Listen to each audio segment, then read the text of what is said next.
तो एनडीए का फॉर्म भरने से लेकर के रिटर्न एग्जाम क्वालिफाई होने तक 99% बच्चा रेस से बाहर हो जाता है। Around 8 lakh students are filling up the form and only 8,000 are qualifying the return exam. देखिए फॉर्म 8 से 1 मतलब पूरा एक साल का साइकिल होता है ये एनडीए का। जैसे अभी मई एंड में फॉर्म आएगा जून में।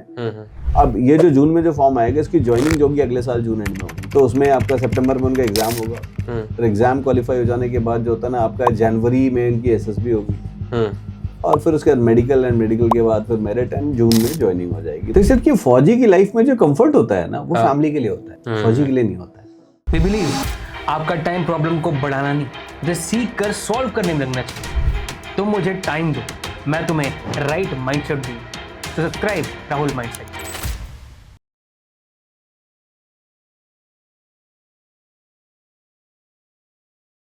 Hello sir, all good? All good. Wait sir, sir आप आर्म फोर्सेस में फौजी को भर्ती करवाते हैं, एक नॉर्मल व्यक्ति को फौजी बनाते हैं और नॉर्मल व्यक्ति को आप उसको एक बैच देते हैं कंधों पे, जिससे वो देश के लिए लड़ पाए, देश के लिए जीत पाए, देश के लिए सर्व कर पाए। इसका प्रोसेस होता है सर, एक मतलब एक राह होती है, एक चलन होता है। कैसा होती है सर ये स्टार्टिंग कैसी होती है? देखिए आपने कहा ना कि आप एक नॉर्मल बच्चे को आर्म फोर्सेस के लिए आप जो तरह तैयार करते हैं या उसको भर्ती कराते हैं, ठीक है। हम जो है बेसिकली सारे बच्चों में से वो बच्चे आइडेंटिफाई करते हैं। देखिए नॉर्मल बच्चे, सारे बच्चे नॉर्मल ही हैं, बट उनमें से कुछ बच्चे होते हैं, बोलते ना ऑल मैन आर बोर्न ना सेम, बट फौजी थोड़े से अलग होते हैं। It's a mindset that makes them फौजी। तो जैसे हमारे पास भी सारे बच्चे जो आते हैं, तो इट्स नॉट दैट हर एक बच्चा जो हमारे पास आ रहा है वो यूनिफॉर्म उसको मिल जाएगा।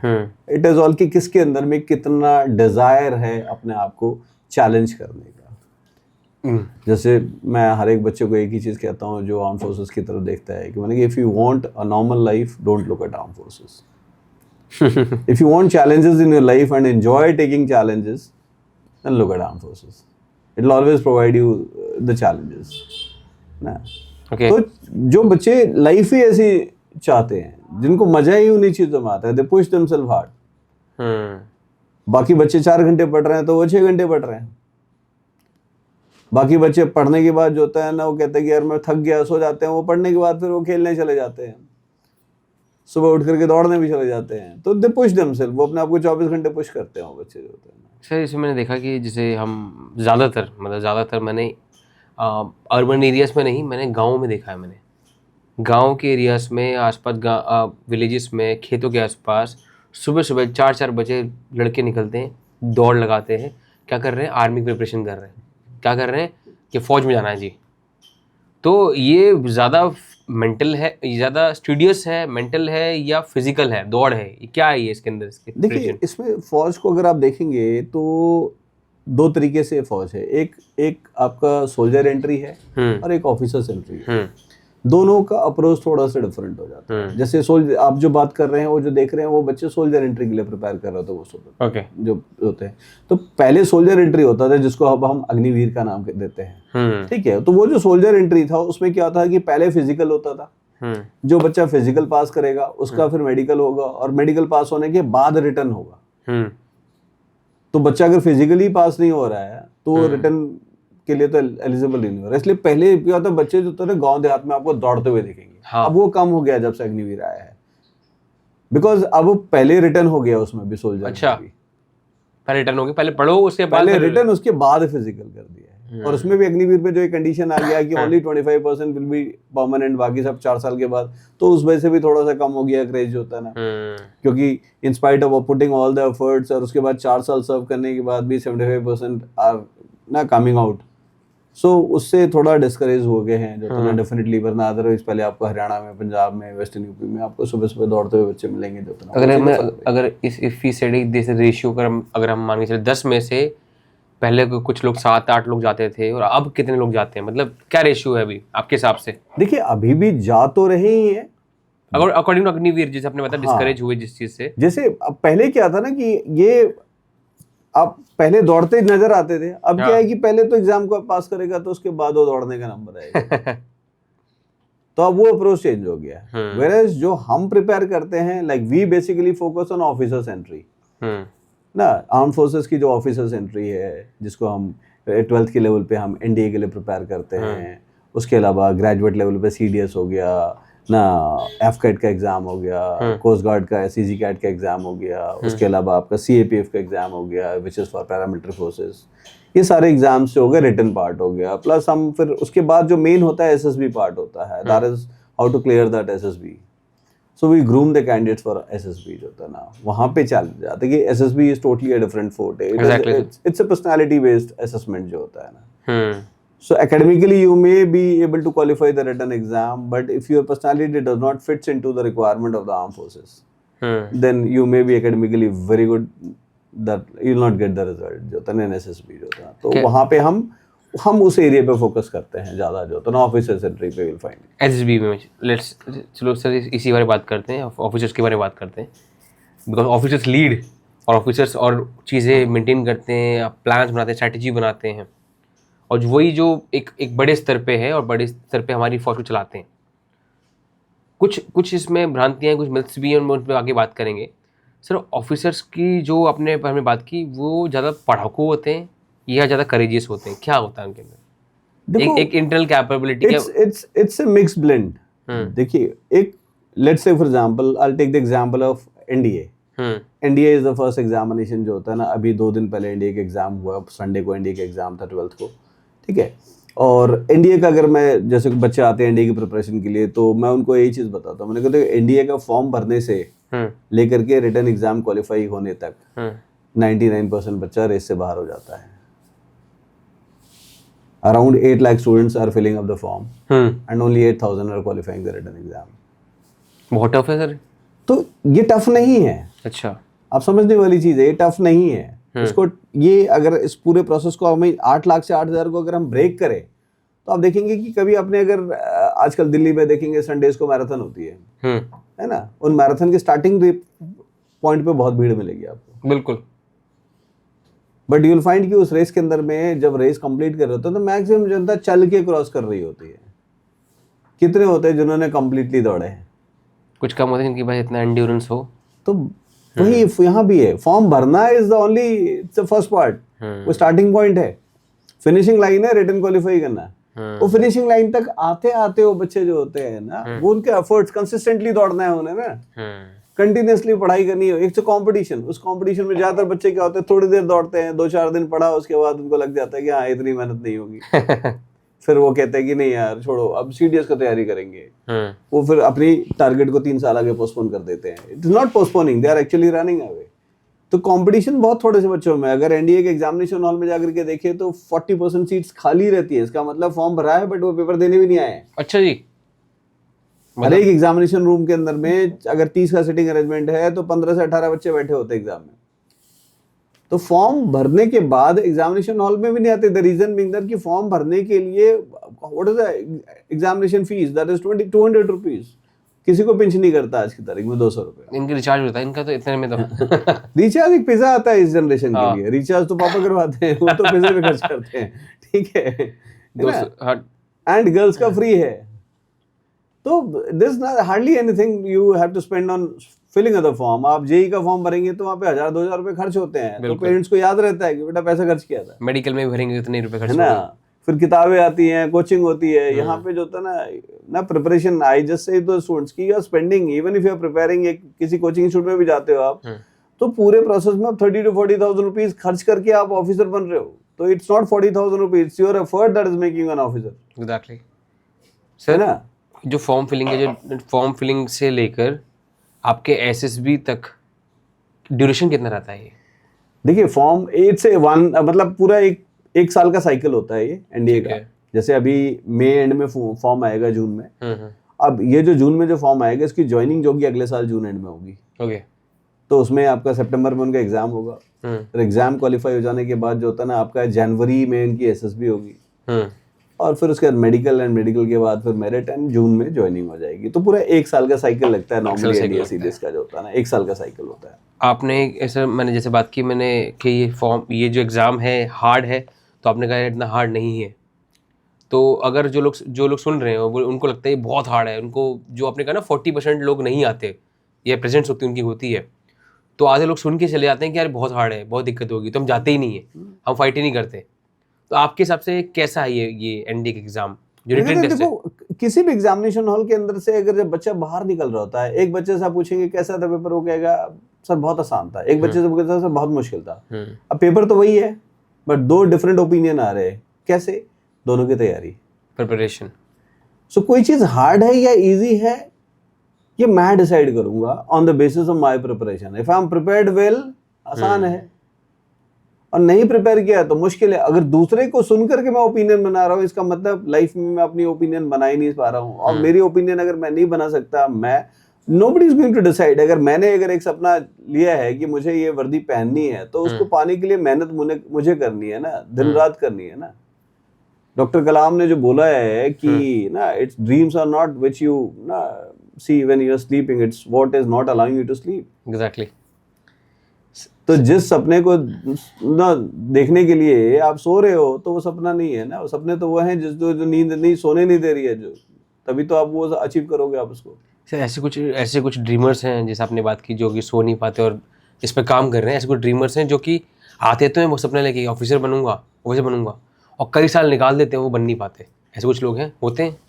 देखिए, ऐसे होते हैं बहुत सारे। अब इतने साल हो गए मेरे को इसके अंदर में, अगर मेरे से पूछेंगे तो मेरे पास तो इतने बच्चों की कहानियां हैं, अलग अलग कुछ कहानी बताइए सर, जो आपको लगे यार इतनी मेहनत की, उसने कुछ भी किया, वो नहीं हो पाया, तो वो बच्चा, ये वो पर्सन। देखो, नहीं हो पाया, मैं आपको बताऊं तो मेरे बहुत सारे ऐसे स्टूडेंट्स हैं। मेरा एक स्टूडेंट इस समय is in Canada, is a very good singer, अच्छा है ना, एंड वहां भी गाने गाता है जो तना। तो when he came to me at that time, तो उस समय ऑलरेडी वो बहुत सारी एसएसबी दे चुका था। अच्छा। एंड वो हर बार फर्स्ट डे, जो एसएसबी का जो फर्स्ट डे होता है, वो स्क्रीनिंग होती है, वो फर्स्ट डे आउट हो जाता था। तो somebody told him about me, तो he called me। तो करीब, मुझे आज भी याद है, करीब 1-1.5 घंटे तक उसकी फोन पे मेरे से बात हुई। एंड आई सेड हिम कि यार यू डू वन थिंग, मेरे से आके मिल। तो 1-1.5 घंटे के बाद, after talking to me, he was quite convinced and he said कि ठीक है सर, मैं आता हूँ। And when he came to me, I saw him. अब बातों में ही पता चल गया था मुझे कि यार बच्चा अच्छा है, बट वही है कि उसको सही डायरेक्शन नहीं मिला। उसको ही नहीं पता गलतियां क्या कर रहा है।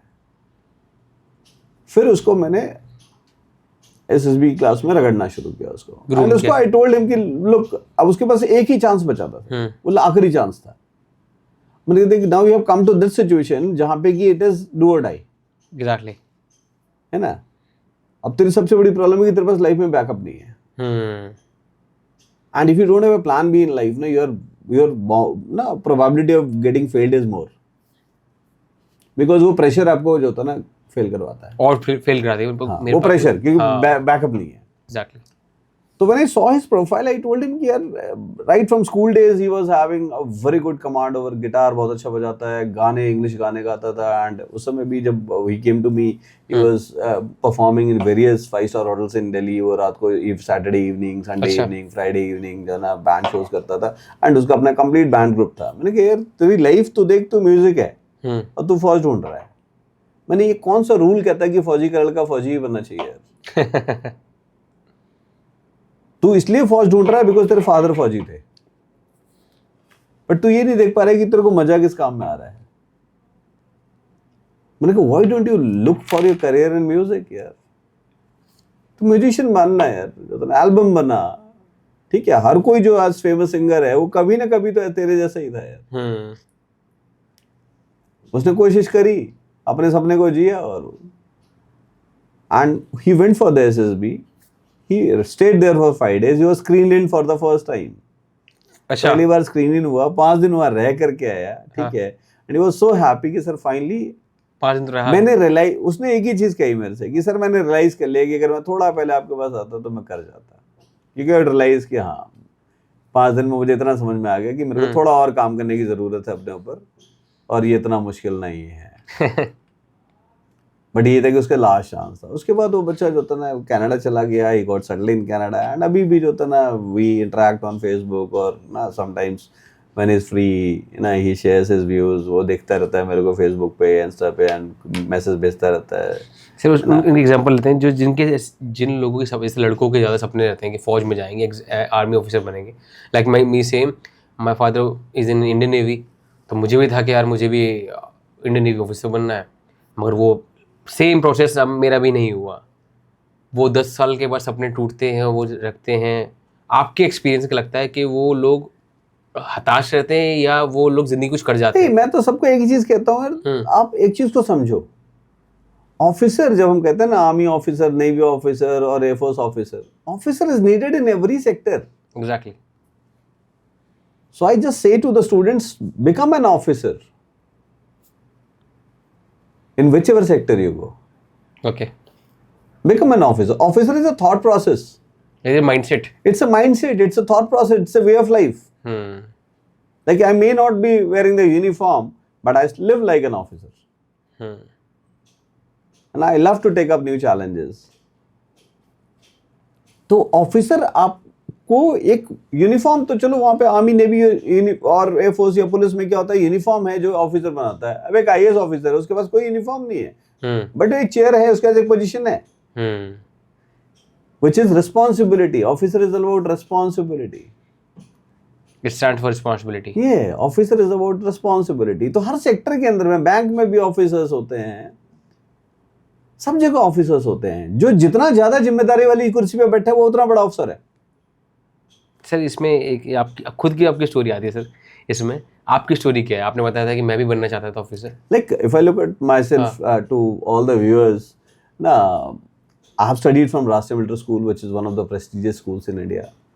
There are only 5 Rashtriya Military Schools in India, which was started by King George before independence. The first one is in Chail, जो इस बार अपना 100 years पूरा कर चुका है 2025 में, and उसके बाद अजमेर, बेलगाम, Bangalore, and 5th one is इंदौलपुर, जो इंडिपेंडेंस के बाद बना था. 5 मिलिट्री स्कूल्स हैं उसमें. ऑल ओवर इंडिया से एंट्रेंस के थ्रू बच्चे क्वालिफाई करते हैं, एंड मैक्सिमम बच्चे फौजियों के बच्चे होते हैं. तो आप भी सर फौजी बच्चे?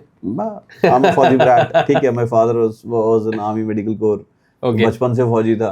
I have studied from APS Lucknow. ठीक है, उस समय लखनऊ में एक ही एपीएस हुआ करता था, नेहरू आर्मी पब्लिक स्कूल जो नेहरू रोड पे जो होता है ना, वहाँ पे वो दैट वाज ओनली एपीएस. वहाँ से पढ़ने के बाद फिर मिलिट्री स्कूल के लिए क्वालिफाई किया.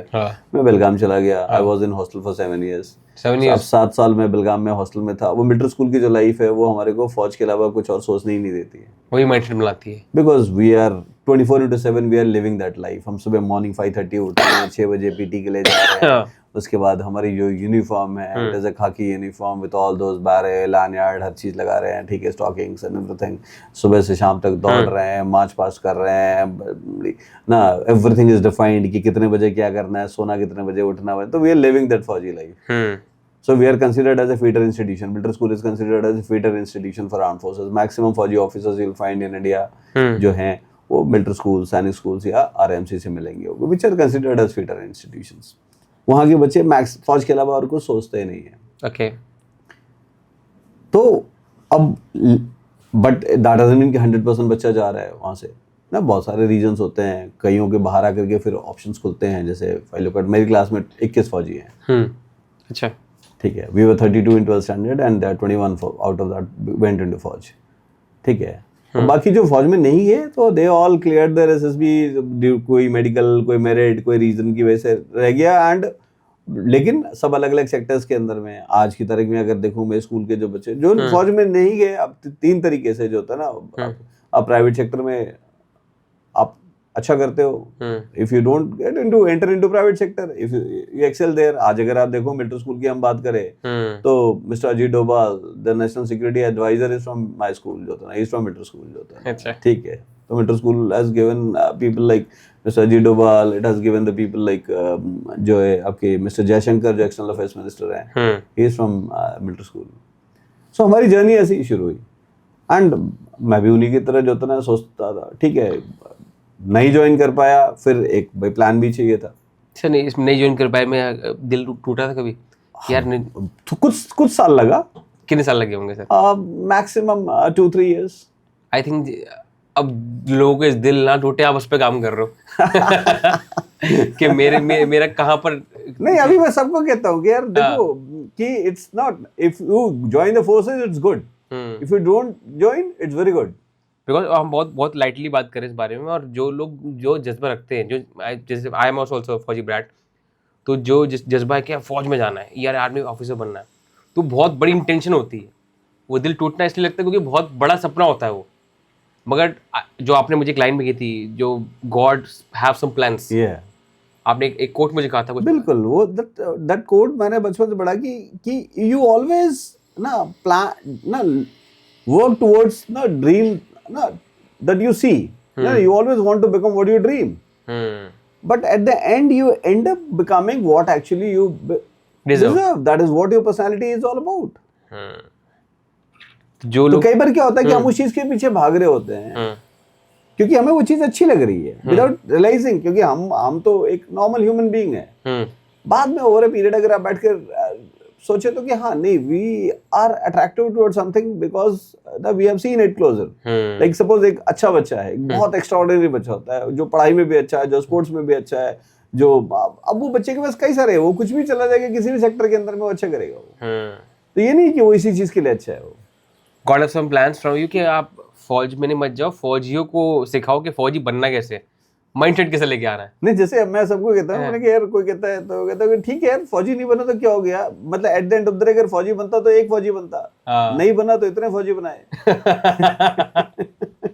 इतने बना दी कि हर इतने बच्चों की दुआएं, इतने पेरेंट्स का जो होता है, जब पेरेंट्स आकर के कहते हैं सर थैंक यू सर, तो मैं कहता है यार उसने मेहनत करी भाई, मैं तो सिर्फ क्या हूँ भाई, मैं हर एक बच्चे को पेरेंट को एक ही चीज कहता हूँ कि अगर मेरी मेहनत से अगर रिजल्ट आता है तो फिर तो मैं भगवान हो जाऊंगा। तो नहीं, मैं इंसान हूँ, देखो मेरी मेहनत से रिजल्ट नहीं आता है, वो बच्चे की मेहनत से रिजल्ट आता है। मैं तो और मेरी टीम तो सिर्फ सपोर्ट करती है उसको, जो होता है ना, उसको सपने को जगा के रखती है उसको, जो होता है कि उसको इनकी वही माइंडसेट की बातें करते हैं कि सपने को जगाने की, जो आप जो उसकी लॉ जगा रहे हो, लॉ जगाने के साथ कुछ उनकी लॉ में कुछ होगा, माइंडसेट होगा कि ये तबके के लोग और ये माइंडसेट वाले लोग आए, इनको मैं और ट्रेन करूँ।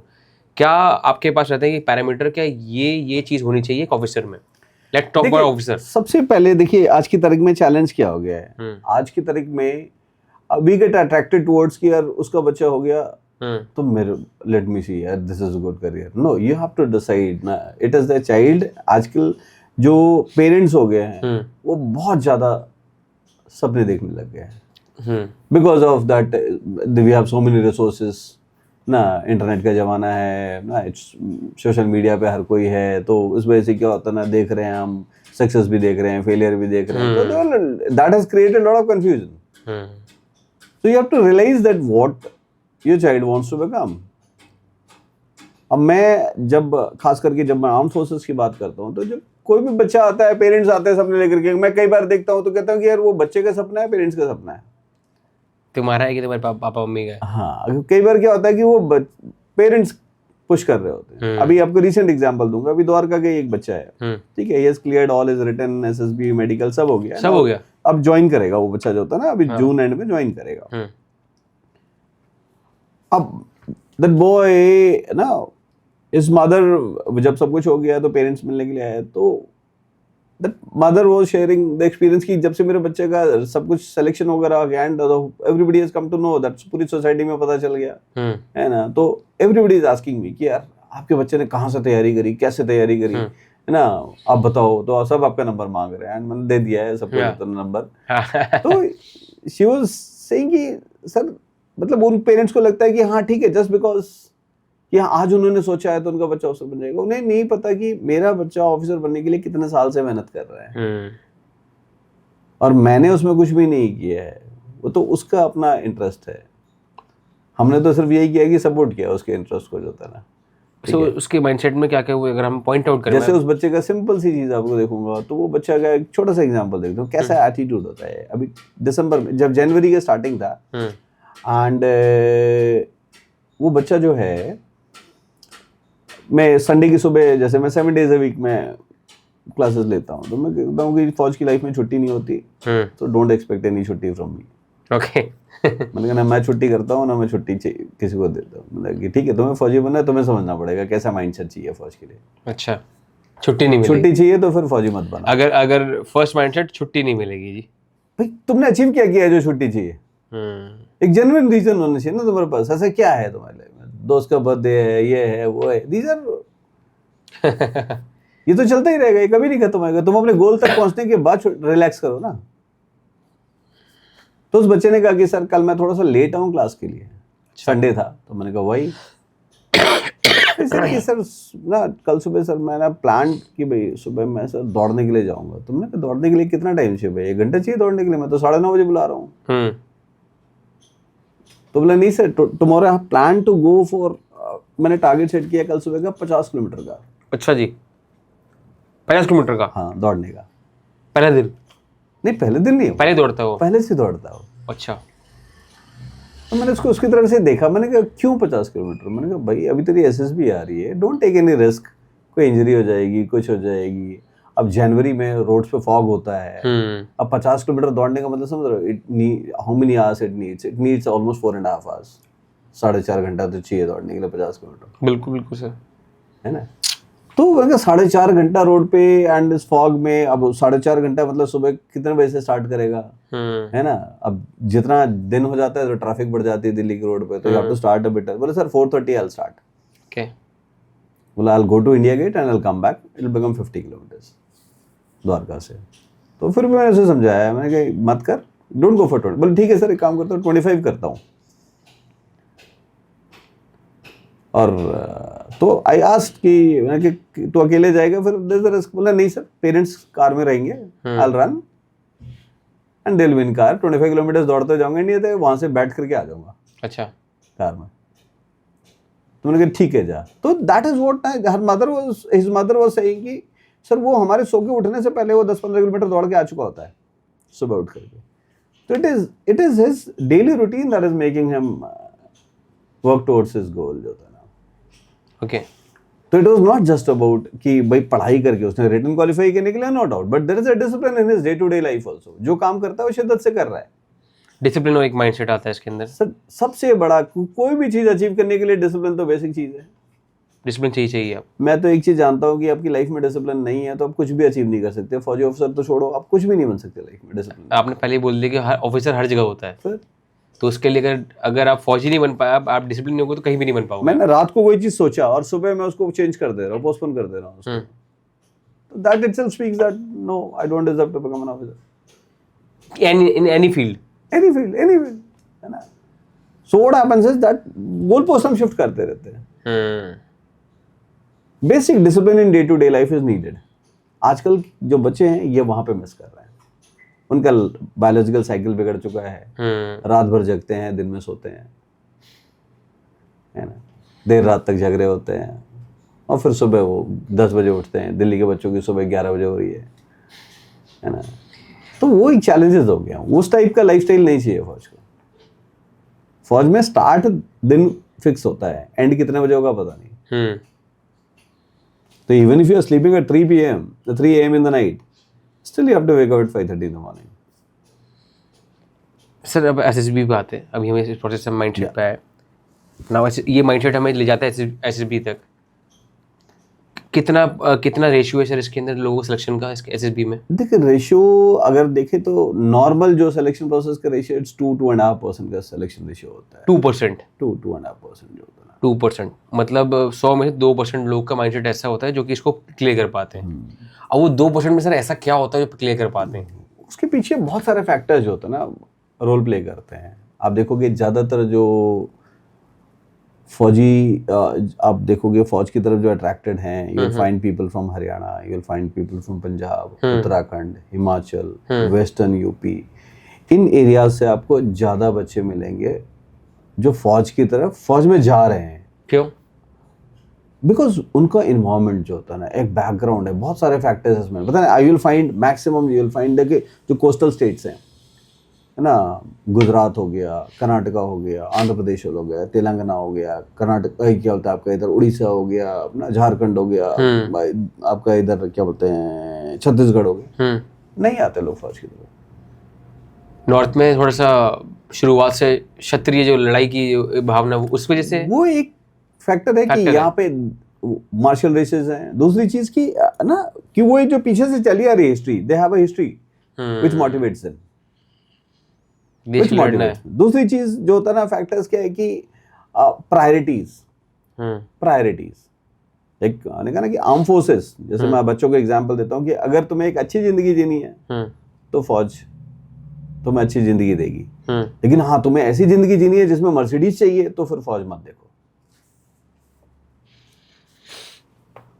फौज आपको एक अच्छी कार खरीदने के लिए आपको सैलरी तो देगी, but if your dream is to buy a BMW और मर्सिडीज, देन नहीं, है ना। You have to somewhere down the line define that what your good life is all about. It is not about earning more and more money. It is all about कि जहाँ पे you can provide. Force provides you a reasonable amount of perks and allowances, which gives a good life to your family, where you live happily throughout the life. You get a pension. तो sir आपने कहा इन सब बातों में, अब मैं जो बात बता रहा था दैट इज कॉल्ड SSB, तो एक पड़ाव है, बस एक स्टेप है इसमें। जिससे आप अभी मुझे ऑफ द कैमरा बता रहे थे कि कोई अगर व्यक्ति गया दुकान में, उसने देखा कि येलो शर्ट, पीली शर्ट, लाल शर्ट है लेके, मुझे क्लैरिटी नहीं है, कुछ भी ले लेता है। और एक व्यक्ति मुझे येलो शर्ट चाहिए तो येलो शर्ट ही चाहिए, उसका गोल ओरिएंटेड क्लियर है, तो क्लैरिटी भी नीडेड है। बहुत सबसे ज़्यादा ज़रूरी है क्लैरिटी ऑफ थॉट। आजकल बच्चे डिस्ट्रैक्ट हो रहे हैं, हर दिन उनके गोल पोस्ट चेंज हो रहे हैं, उनके ड्रीम्स चेंज हो रहे हैं, उनके एम्बिशन चेंज हो रहे हैं। तो वो बच्चे क्या है, ये उन बच्चों की तरह है जो करियर को भी एक शॉपिंग की तरह देख रहे हैं कि ये पसंद नहीं आया, चलो रिटर्न पॉलिसी वापस कर दिया, दूसरी ले आए, है ना। Career is not like that. You can not make your career like buying any goods और रिटर्न पॉलिसी। अब ये बच्चे इस जनरेशन में पैदा हुए हैं जहाँ पे कि ना everything has been served on platter, whereas when it comes to this career making or competitive world, so वहाँ पे you have to fight with the others, where the demand is less than the supply. यहाँ पे you have more manpower and the requirement is less. So you have to compete with the others. तो clarity of thought बहुत ज़रूरी है इन बच्चों के अंदर। कोई भी चीज़ बनना है तो क्यों बनना है, और फिर उस दिशा में काम करना ज़रूरी है कि चाहिए क्या उनको। तो मैं तो हर एक बच्चे को एक ही चीज़ कहता हूँ यार, first you need to know that what armed forces require. उनको चाहिए क्या हो, और क्या तुम वैसा बन सकते हो, क्या तुम वैसी जिंदगी जी सकते हो। अगर जी सकते हो तो कोशिश करो, अदरवाइज नहीं। अगर तुम सेक्रीफाइस नहीं कर सकते लाइफ में तो छोड़ दो आप। सेक्रीफाइस, बलिदान, एक ये चीज़ भी आती है ना, सेक्रीफाइस। और आज की उम्र में तुम्हारे से क्या एक्सपेक्ट किया जा रहा है, सेक्रीफाइस यही एक्सपेक्ट किया जा रहा है ना कि थोड़ी सी अपनी नींद सेक्रीफाइस कर दो, थोड़ा सा अपना कंफर्ट सेक्रीफाइस कर दो to achieve your goal. You are not ready to sacrifice your comforts. You're not ready to sacrifice your sleep. And then you want to achieve a bigger thing. देश के लिए क्या बलिदान दोगे आप? तुम क्या आज ये एक sacrifice नहीं कर रहे हो। They can't live without mobile now. तो बच्चे जो तना मोबाइल के बिना, पेरेंट्स कहते हैं सर बच्चा जो तना परेशान है, मोबाइल छोड़ नहीं रहा। मैं कहता हूँ यार इनको, ये अगर आप कह रहे हो कि आप हेल्पलेस हो गए हो, तो फिर how do you expect us to do it? पहले तो फोन उठाओ, फिर फौजी बनाओ है ना। इसका बलिदान नहीं कर पा रहा तो इसमें कैसे जाएगा? SSB सर 2% पीपल इसकी रेट्स होती हैं, कई दिल तोड़े इसने, कई दिल बनाए इसने मगर SSB can be trainable, can one someone train with for the SSB? It is they can not be trained, they can just be guided. अच्छा, पहले से हम लेके आते हैं, कुछ होता है, कुछ चीजें होती हैं। जैसे let's say for example there are certain things that is required, there are certain things that is not required. Okay, so when you get to know that what type of personality you have, what of the personality is required, and am I ready to imbibe all those things? Am I ready to delete certain things in my life which is not required? क्योंकि you are the best person, I can only tell you, but ultimately करना आपको ही है ना। जैसे मैं बच्चों को कहता हूँ कि प्रॉब्लम कहाँ पे आती है, प्रॉब्लम वहाँ पे आती है जब मेरे और आपके बीच में एक शीशे की दीवार होती है। हम देख तो रहे एक दूसरे को, बट सुन नहीं रहे है ना। आपके ऊपर मुंडी हिला रहे हो लेकिन कर अपनी मर्जी के रहे हो आप। हाँ, कि हाँ जी ये कर ले, मैं हाँ ठीक कर लूँगा, हाँ सर ठीक है, but you are not doing it because you are not able to convince yourself कि हाँ यार जो कह रहे हैं जरूरी है। जब तक कन्विंस नहीं होगे आप चेंज नहीं करोगे अपने आप को। और कन्विंस करने के लिए you are the best person to convince yourself, I can not convince you, you are the person who has to get convince कि हाँ whatever he is saying is right. So वहां पे चैलेंज आता है कि ज्यादातर बच्चे जो होते हैं ना रिजिड हो जाते हैं पर्सनैलिटी में। अब आप देखेंगे जो 12th लेवल के बच्चे होते हैं ना, उनमें से अगर आप 10 बच्चे अगर मेरे को आप दोगे, 10 में से मैं 4 से 5 बच्चों का एसएसबी क्लियर करा सकता हूँ। अब इतना एक्सपीरियंस आपके पास हो गया, गारंटी से बोलो 5 मिनट। हाँ। लेकिन अगर आप मेरे को ग्रेजुएट, अगर आप मेरे को 20 भी दोगे ना, मैं एक की गारंटी नहीं लेता, क्योंकि वो रिजिड हो जाते तक पहुंच के। बहुत रिजिड हो चुके होते हैं। कॉलेज की लाइफ जो होता है वो पर्सनालिटी को ऐड ऑन करने से ज़्यादा डिटोरेट करती है। आपने एक बड़ी लाइन बोल दी, कॉलेज लाइफ आपके पर्सनालिटी को एड ऑन से ज्यादा डिटोरेट कर देता है। बिकॉज डिस्ट्रैक्शंस बहुत है वहाँ पे, वहाँ पे सेल्फ डिसिप्लिन के अलावा और कुछ है ही नहीं। अब देखो 12th तक जो है बच्चा कोई लाइफ में, पेरेंट्स उसको लाइफ को चेक कर रहे हैं, टीचर्स चेक कर रहे हैं, दैट स्कूल का एनवायरनमेंट, बच्चा घर से भी बाहर नहीं निकल रहा है, 10 मिनट के लिए भी निकल रहा है तो पेरेंट्स आर आस्किंग, अकाउंटेबल है इसके लिए वो। लेकिन the moment the child start going to the college, फिर वो पेरेंट्स उसको एक भरोसे के साथ भेज रहे हैं कि ठीक है बेटा कॉलेज जा रहा है, वो जा रहा है नहीं जा रहा है नोबडी नोज, वो आवार हो जाता है फिर वो। तो कॉलेज में जाकर के, कॉलेज में क्लास में बैठ रहा है नहीं बैठ रहा है nobody knows. Nobody knows. College में अगर वो नहीं बैठ रहा है क्लास के अंदर में, the teacher is not telling him और हर कि भाई अब क्लास में क्यों नहीं आ रहे हो, कोई अकाउंटेबिलिटी नहीं है। कोई नहीं, अब सेल्फ डिसिप्लिन चाहिए, तो वो सर बहुत मुश्किल है। आपने कहा clarity, self discipline and sacrifice, sacrifice, that's बलिदान। Most important. तो हमें 3 चीजें निकली, क्लैरिटी, सैक्रिफाइस, सेल्फ डिसिप्लिन। ये आपके पास नहीं है तो आप किस तरह के देश की हेल्प करोगे? और सर कुछ लोग तो आई बिलीव जो देख के आते हैं कि अरे मेडल है, वर्दी है, रुतबा है और शान है, मतलब प्राइड को देख के जो फौज ज्वाइन करते हैं उनका क्या होता है? नहीं वो सब चीजें हैं, नहीं ओनली प्राइड देख रहे हैं। हाँ, और जब घुसते हैं वही वो जो देखते हैं ना, जैसे बच्चे जाते हैं। अब I'll tell you a small incident। मेरा एक स्टूडेंट जो था ना अभी एनडीए में है, इस सेकंड टर्म, 2 टर्म हो गए उसके, अभी 3rd टर्म में है। तो बहुत अच्छा लड़का है, ये दिल्ली का पढ़ा हुआ, सरोजनी नगर का, and he was when he came for his SSB, so at the time he was studying in DTU. अब डीटीयू के अंदर में इकोनॉमिक्स कर रहा था, एकेडमिकली बहुत अच्छा बच्चा, थोड़ी मतलब ज्यादा मेहनत नहीं करता था लेकिन रिजल्ट अच्छा आता था। अच्छा, क्योंकि माइंड बहुत अच्छा था उसका। तो सेम भी उसने 2 बार एनडीए रिटर्न निकाल चुका था, 2 बार एसएसबी में आउट हो चुका था। तो उसके बाद उसके फादर ने मेरे को कॉल किया एंड मेरे को बोला, मैंने कहा ठीक है सर आप मेरे पास भेजो, लेट मी सी आउट। मैंने उस बच्चे के साथ जब 2-3 दिन स्पेंड किया, मुझे इतना तो पता चल गया कि ये कर जाएगा। अच्छा, बस इसके साथ एक ही चीज है कि इसने आज तक किसी भी चीज को पाने के लिए इसको ज्यादा मेहनत नहीं करनी पड़ी, इसलिए अभी भी वो मेहनत कर नहीं रहा है। उसे लगता है कि यार ये भी हो जाएगा।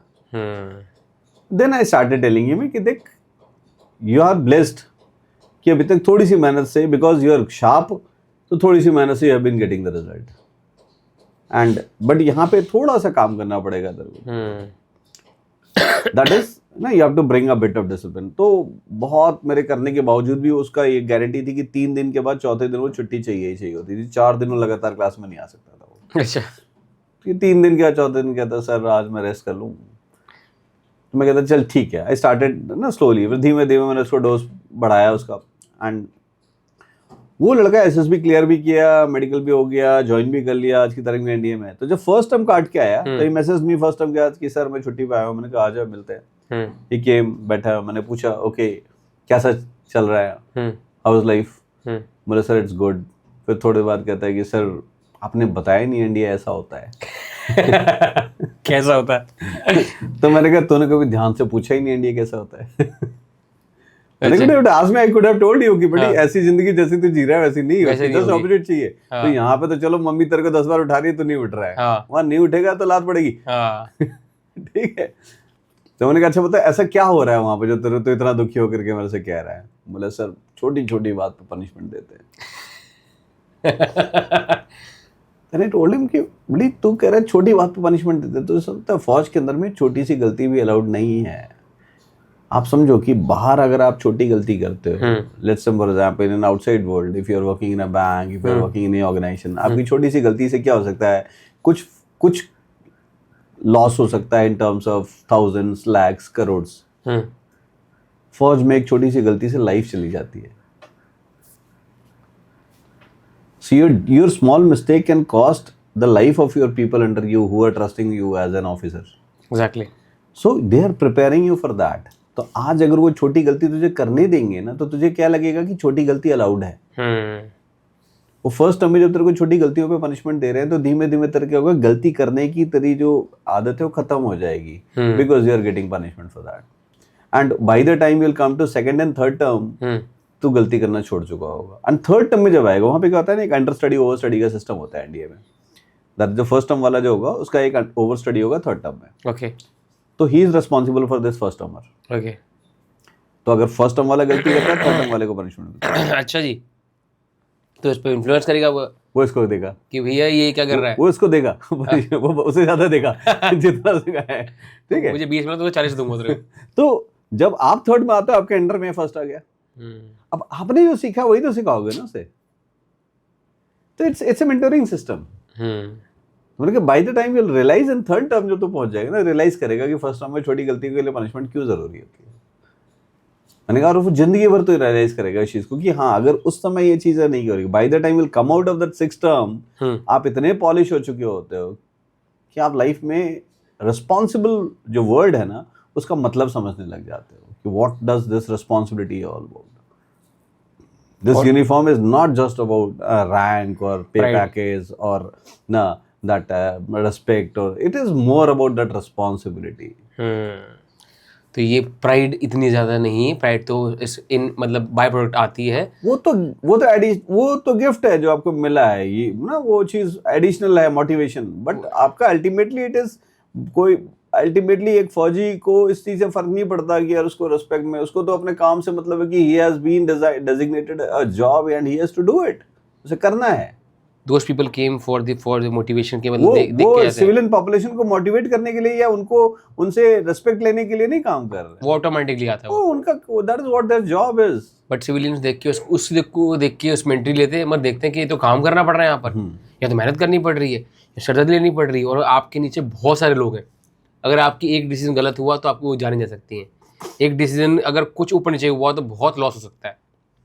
तो फौज आपको बहुत ज़्यादा तोड़ती है, और आप सोचते हो कि भाई लग्जरी लाइफ है, आप बैठेंगे आराम से, ऑफिस में बैठेंगे और फाइल पलटेंगे। अभी मैं आपको बता रहा हूँ ना, अभी last week I went to till Gunji drive करके, एंड ये एग्जाम से पहले मेरा आदत है, मैं हर एक एग्जाम से पहले 2-3 दिन के लिए मैं गाड़ी उठा करके ऐसी जगहों पे चला जाता हूँ। तो this time I decided to go to Adi Kailash, and आदि कैलाश का जो रूट है वो 1 मई से खुलेगा टूरिस्ट के लिए। तो ये बंद था, and I called one of my student and I said यार okay I am coming that side. तो बोले ठीक है सर आ जाओ, I will arrange everything, no issues. ठीक है, वैसे तो अभी टूरिस्ट के लिए नहीं खुला है, बट आप मेरे गेस्ट हो तो बाय डिफॉल्ट आप आओगे जो तो ना। तो आई वेंट देयर ना, तो मेरे साथ मेरे टीम के मेंबर्स भी थे ना, तो that's what I showed them कि लुक, अब वहाँ पे -12 डिग्री टेम्परेचर था गुंजी में। -12? हाँ, वाओ। एंड इट वाज ना हैविंग स्नोफॉल चल रहा था उस समय, जो था ना हम गए तो उस समय स्नोफॉल हो रहा था वहाँ पे, ना -12 डिग्री स्नोफॉल हो रहा है। ठीक है, मतलब हम अगर किसी चीज को छू रहे हैं तो हाथ सुन्न पड़ जा रहा है, शूज उतार रहे हैं नीचे से बिल्कुल पैर ठंडे हो जा रहे हैं। तो मैं उनको ये बताया कि सोचो कि आप एक दिन के लिए आए हो, हाँ, ये 365 दिन देखो पूरी फौज यहाँ पे है, एंड दे आर हैप्पी। यहाँ पर भी दे चैलेंजेस है रिसोर्सेज की। आप सोचो एक दिन के लिए वो आपके लिए पानी गर्म कर रहे हैं, अब वो खुद कैसे रहते होंगे इस लाइफ को, and they are enjoying this life. तो आपने शुरुआत में एक बात कह दी कि अगर आपको चैलेंजेस पसंद है तो come in this force. Yes. If you want you are happy in every situation, you'll enjoy फौज। If you are happy in every situation. अगर आपको लगता है लग्जरी और प्राइड के लिए आ रहे हो तो ये आपके लिए ही नहीं है, फिर तो परेशान हो जाओगे। वो तो देखो, वो आपको लग्जरी, आपको क्या होता है ना फौज के अंदर में ना, मेरे एक सीनियर हैं, रिटायर्ड एज अ ना लेफ्टिनेंट जनरल। तो पोस्ट रिटायरमेंट एक बार मैं गुड़गांव में उनके साथ बैठा इंटरेक्ट कर रहा था, तो ना एक बड़ी अच्छी बात, he was retired as a ना दक्षिण भारत एरिया जो था ना उसके जीओसी थे। तो इस की कुंवर, जब मैं चेन्नई में वहाँ पे था अपनी लास्ट पोस्टिंग में, तो बोला मेरे को जो फौजी बंगला मिला हुआ था, हाँ, बोला उसमें कितने कमरे थे मुझे पता नहीं। अच्छा। Because I was having a chair जहाँ पर रिस्पॉन्सिबिलिटी थी, मेरे पास टाइम नहीं था देखने के घर में कितने कमरे हैं। मतलब आज मैं रिटायर हो गया हूँ, हाँ, तो गुड़गांव के किराए के मकान में 3 कमरे हैं। तो इससे कि फौजी की लाइफ में जो कंफर्ट होता है ना, वो फैमिली के लिए होता है, फौजी के लिए नहीं होता है। तो ये ना समझे कि आपको बड़ा कंफर्ट मिलेगा, बड़ा आराम। फौजी के मतलब फैमिली के लिए है वो, they will enjoy the comfort. फौजी को एंजॉय करने का टाइम नहीं मिलता comforts, because the more you are going in the hierarchy, the more responsible share you are getting. जितनी बड़ी उतने बिजी होते चले जाओगे आप। तो बोला जब मेरे पास टाइम था, जब आज मेरे पास टाइम है, तो 3 कमरे का मकान है। जब मेरे पास इतना बड़ा मकान था तो टाइम ही नहीं था देखने का कि कितने। तो बोले if somebody thinks that they will be able to enjoy, बोले you will not enjoy the perks and benefits, it's your family that will enjoy. तुम्हें तो काम करना है। नाउ सर ये क्लियर हो गया कि ये आप फौजी को, ये जो आर्म फोर्सेस में जा रहे हैं वो उनके लिए लग्जरी नहीं है, उनकी फैमिली की लग्जरी है। अब सर आई बिलीव इसके टॉपिक को हम बात करेंगे, बहुत लंबा जाएगा, बहुत चीज़ें जाएंगी, बट आई वांट कुछ सम मैसेजेस, कुछ चूरन, कुछ गुट्टी उनके लिए जो चाहते हैं, एस्पिरेंट हैं, जाते हैं इस फील्ड में आना चाहते हैं, कि कैसे वो इस फील्ड में बेटर कर पाए, अपने माइंड को बेटर कर पाए और इसमें जा पाए। कुछ मैसेज देना चाहेंगे आप? देखो 2-3 चीजें मैं बोलना चाहूंगा बच्चों को भी और पेरेंट्स को भी। मेरे पास कॉल आने शुरू हो जाते हैं, 5th-6th स्टैंडर्ड के बच्चों के पेरेंट्स आते हैं, सर मेरे को एनडीए की तैयारी करानी है। तो बच्चों को मैं पेरेंट्स को एक ही चीज कहता हूँ कि लुक 10th तक बच्चे को स्कूल लाइफ एंजॉय करने दो, है ना। If you want your child to become ना आर्मी ऑफिसर और air force officer, naval officer, first till 10th standard let them enjoy the whole school routine. देखो स्कूल के अंदर भी 3 चीजें हैं, एक एकेडमिक्स जो स्कूल में चल रही है, जो मेन कोर एक्टिविटी है पढ़ाई, दूसरा सीसीए एक्टिविटीज जिसमें कि स्टेज एक्टिविटीज हो रही होती हैं, drama, debate, poem recitation, annual day, this that, जहाँ पे बच्चे को बार बार स्टेज पे जाने का मौका मिलता है, और तीसरा स्पोर्ट्स एक्टिविटीज। ये तीनों एक्टिविटीज होते हैं ना, पर्सनालिटी को ऑलराउंडर बनाती है। तो बच्चे को तीनों में इंगेज करो, खाली एक चीज नहीं। मतलब बच्चा अगर स्पोर्ट्स में है अच्छा, तो एकेडमिक्स में इतना होना चाहिए कि हाँ उसका डाउनफॉल नहीं होना चाहिए, ठीक है। rather than a child scoring 95% mark and not playing, I'll be happy if a child is scoring 85% marks and playing. Okay. So वहां पे जो होता है ना, ये जरूरी है, क्योंकि जब तक आपका ये वैक्यूम हो जाएगा ना, तो बाद में आप नहीं कर सकते उसको। अब मेरे पास ग्रेजुएट आते हैं बच्चे, बीटेक आते हैं, वो कहते हैं इंजीनियर तो बन गए बट फौजी बनने के लिए कुछ है ही नहीं तुम्हारे पास लाइफ के अंदर में। तुम्हारा अब इस समय क्या उखाड़ लोगे तुम्हारी लाइफ के अंदर में तुमने पढ़ाई के अलावा कुछ किया ही नहीं।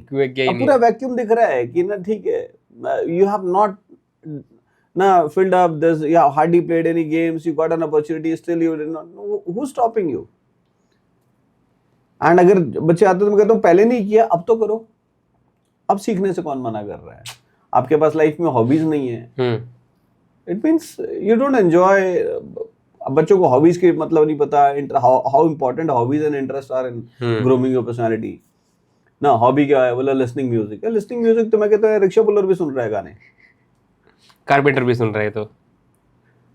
तो तुम्हारे को कुछ तो एक्टिव हॉबी होनी चाहिए जहाँ पे कि आप इन्वॉल्व हो, जिससे कि आपकी पर्सनालिटी ग्रूम हो रही है। आप पेंटिंग कर रहे हो, स्केचिंग कर रहे हो, कोई अच्छी ना बुक्स पढ़ रहे हो फ्री टाइम में बैठ करके, apart from your normal course books जो होता है ना, आप डांस कर रहे हो, कुछ म्यूजिकल इंस्ट्रूमेंट सीख रहे हो, साइकिलिंग कर रहे हो, रनिंग कर रहे हो। These are ways through which you are constructively utilising your time and we are that is polishing your personality.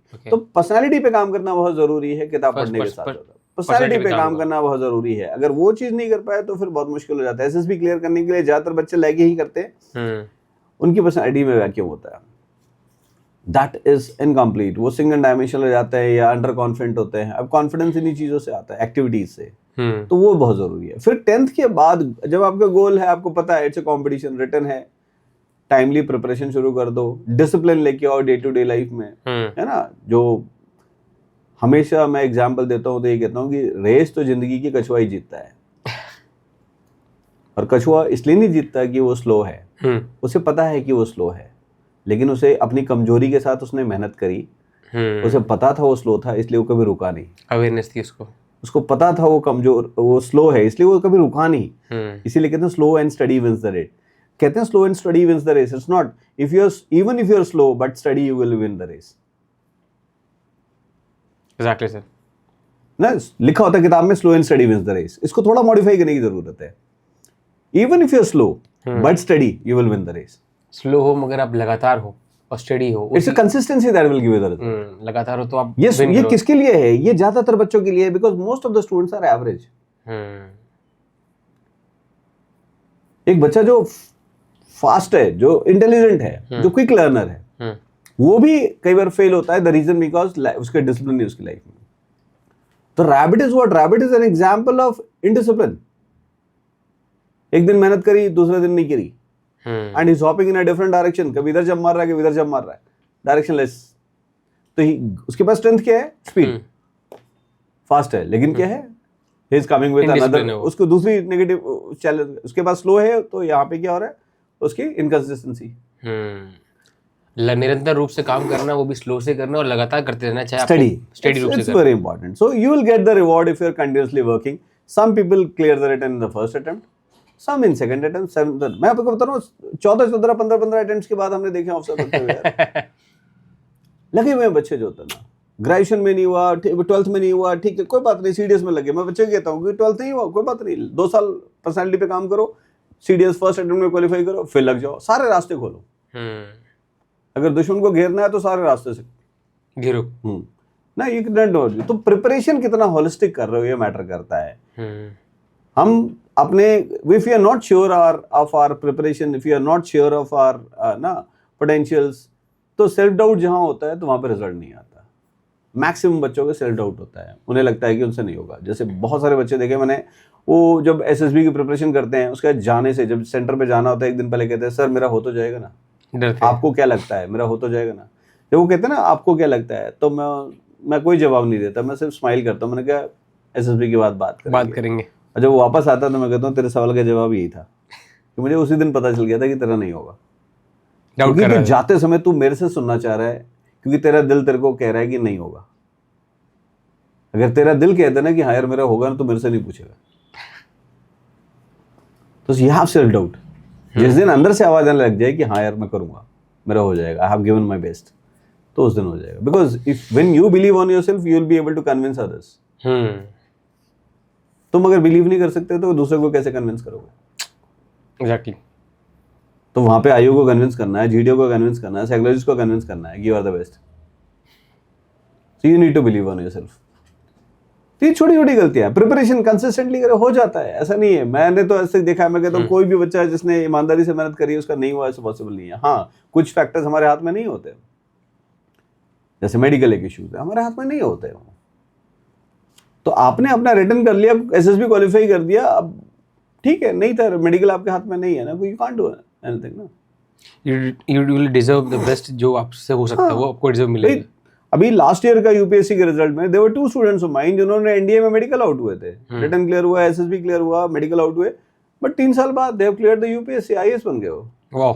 That's what is ना, उन्होंने अपने आप को रोका नहीं ना। उससे बड़े उसी समय मैंने उनको कहा था, मैंने कहा देखो अगर तुम मेडिकल आउट हो रहे हो तो it's not that you have lost anything, it's the फौज दैट हैज लॉस्ट। 2 अच्छे अवसर रह गए उनके।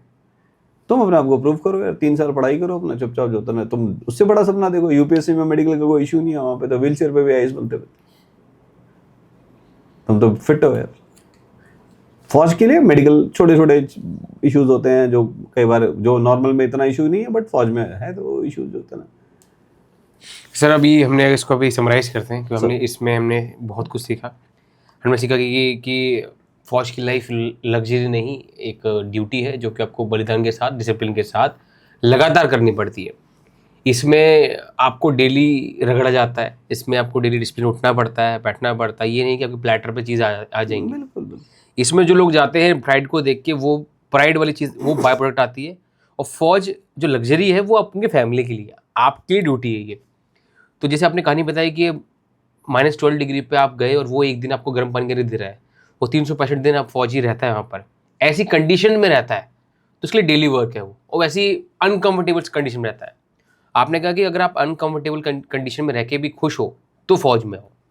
और आपने बताया कि माइंडसेट के बारे में, if you are slow and steady, अगर आप खरगोश हो तो हो सकता है कि आप ना जीतो, मगर आप कछुए हो और आपको पता है कि आप कछुए, आप स्लो हो, तो आपके चांसेस जीतने के, आप स्लो रहोगे, स्टेडी रहोगे, लगातार निरंतर रूप से काम करते रहोगे, तो आप जीत जाओगे और आप डेफिनेटली उसको विन कर लोगे, निकाल दोगे। और एसएसबी के लिए माइंडसेट चाहिए ऑफिसर का। और आपने एक बात भी कही कि सब ऑफिसर है अपनी लाइन में, आप एक माइंडसेट रखिए, अपने ऑफिसर माइंडसेट रखिए, हर फील्ड में आप ऑफिसर हैं। That's true. तो लास्ट हमने मैसेज आपने जो चूरन और घुट्टी दी लोगों को, वो है कि slow and steady wins the race, but the word is, आपने कहा even you slow but steady you will win the race. You will win. ये You will guarantee win है। the race. You may not do it in first attempt, but second attempt, second third attempt मिलेगा, मंजिल मिलेगी, चलते रहो। मिलेगी जरूर। हाँ, मिलेगी। स्टेडी रहो। Yes. तो निरंतर रूप से ये बातें जो आपने सुनी हैं, देखी हैं, इसको रिपीट कीजिए स्टेडी रूप से, और उसको एक्शन में लाइए, because without action there is no transformation. तो इन सारी बातों को देखिए, रिपीट कीजिए, एक्शन बनाइए और ट्रांसफॉर्मेशन कीजिए। Thank you so much for watching this video and share this video, जिससे आपका माइंडसेट बेटर बने। Thank you so much, thank you so much sir.